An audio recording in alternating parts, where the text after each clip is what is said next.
on those things. Sins are supposed to make you feel miserable, and pointless pursuits are meant to make you feel like something is missing. So your soul sends signals to you constantly saying, I'm incomplete without something greater. And here's the thing.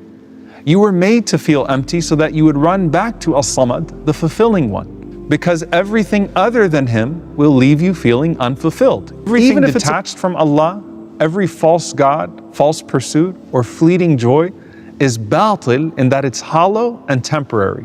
Only things connected to Him have true value. The word wus'a in the Arabic language refers to capacity, how much something can hold. And Allah's capacity is infinite.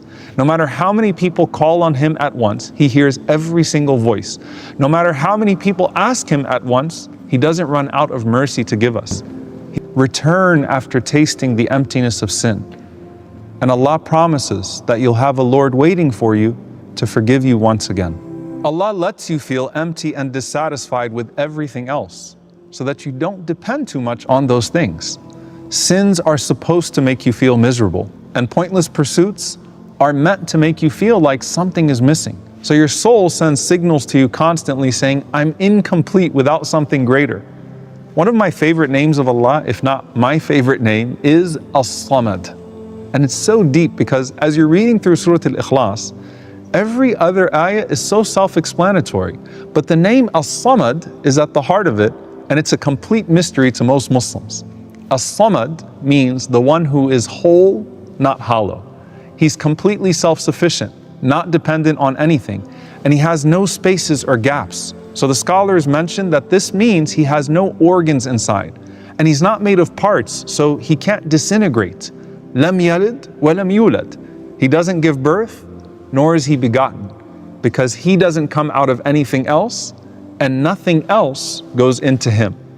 And that means He's the perfect refuge for you and the only thing that can make you feel whole, because He's completely free of need Himself. Think of angels not needing food or drink, but even they're still created beings that function within some sort of an ecosystem.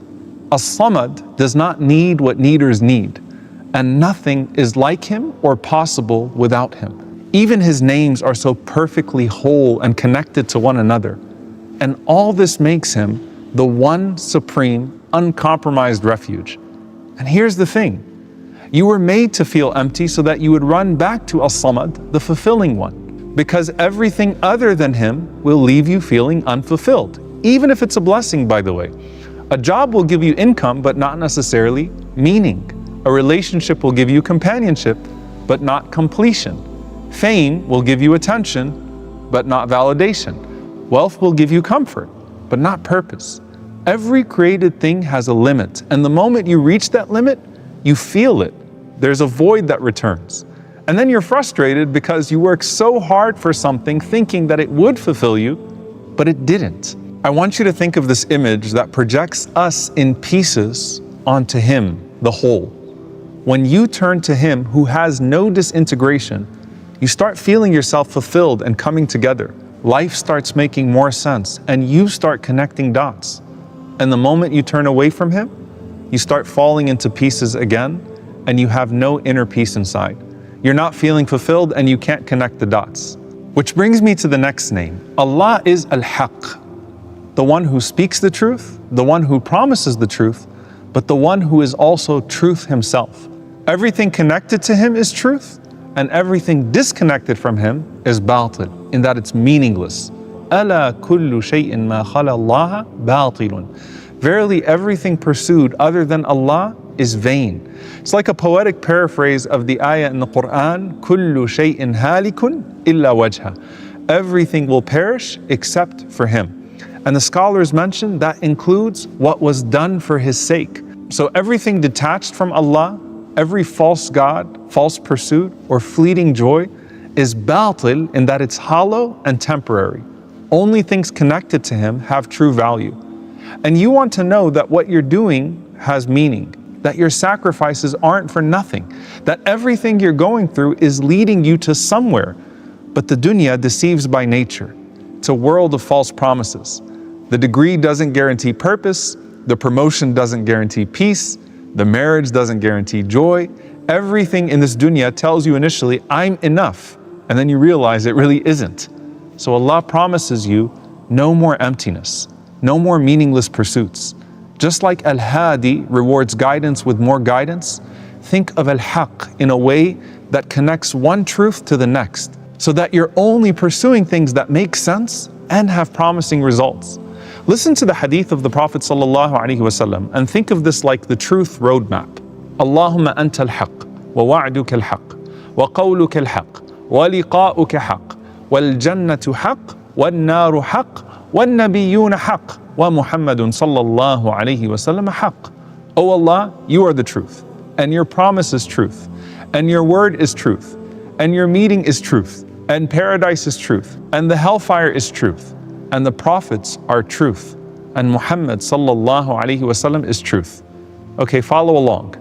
Once you come to know that Allah is true, that He exists and that He's very real and not some abstract idea, but the Creator who brought you here with a purpose, then you trust that His promise is true. Because if He's real, then what He says will happen is also real. And then that means that His word is true. So that means every lesson or story in the Quran is not some myth or metaphor, but it's to point you to an ultimate reality. What's that ultimate reality? It's you being resurrected and standing in front of Al-Haq, where He will ask you about everything you did. And one of the names of the Day of Judgment is Al-Haqqa.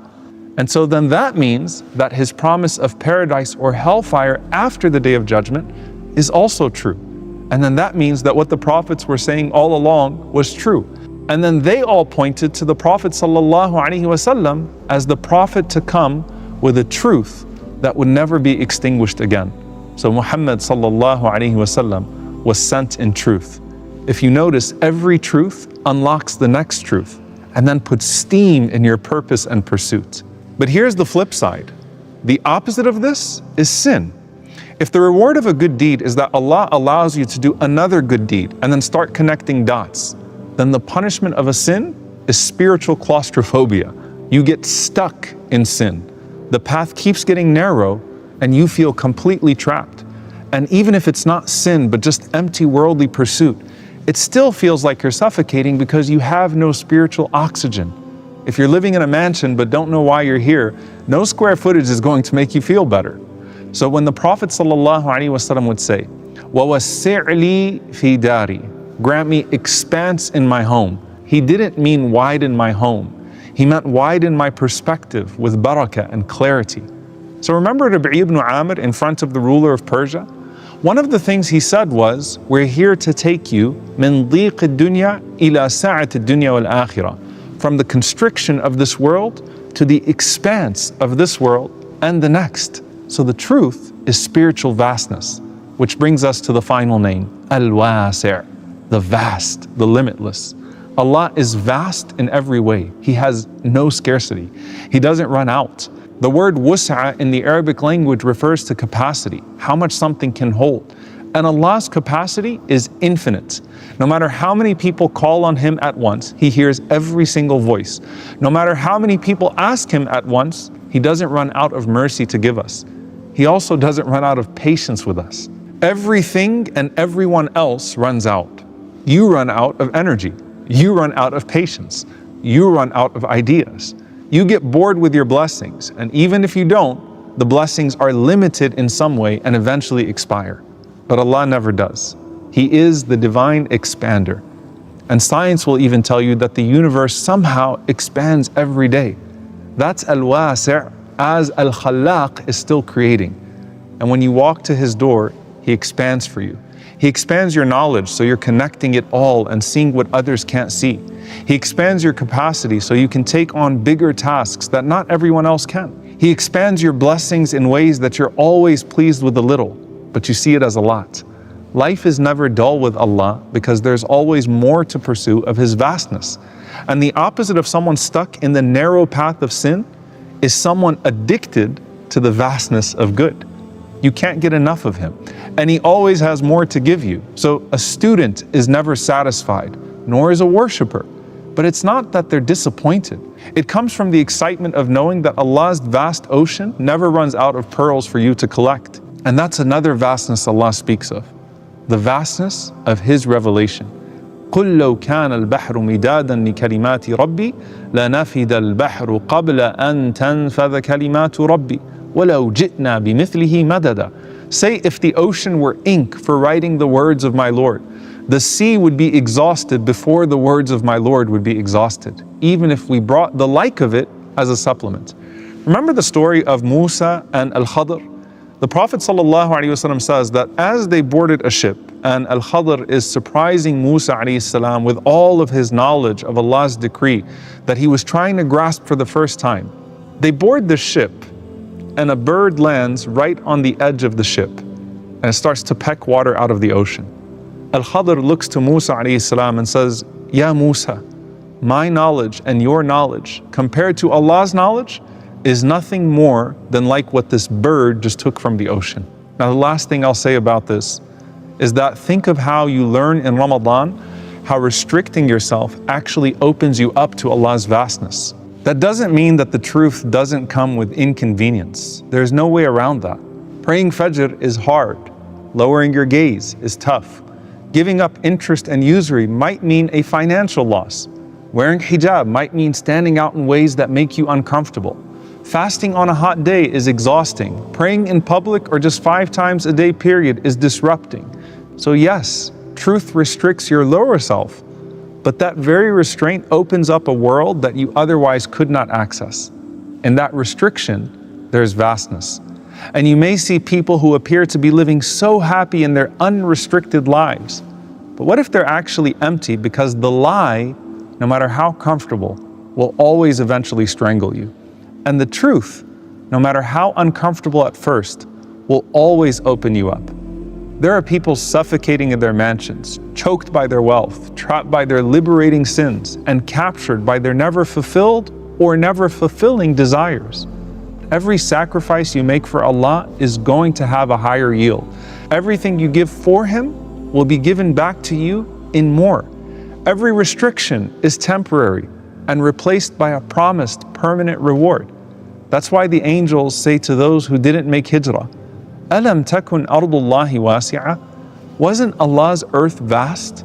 And the Prophet ﷺ said, the true hijrah is leaving off what Allah forbade.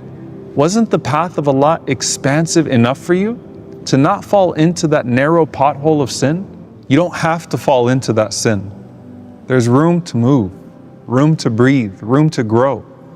And when you do fall, you simply return back to As-Samad for wholeness, to Al-Haq for meaning, and to Al-Wasi' for space to grow again. Return after tasting the emptiness of sin. And Allah promises that you'll have a Lord waiting for you to forgive you once again.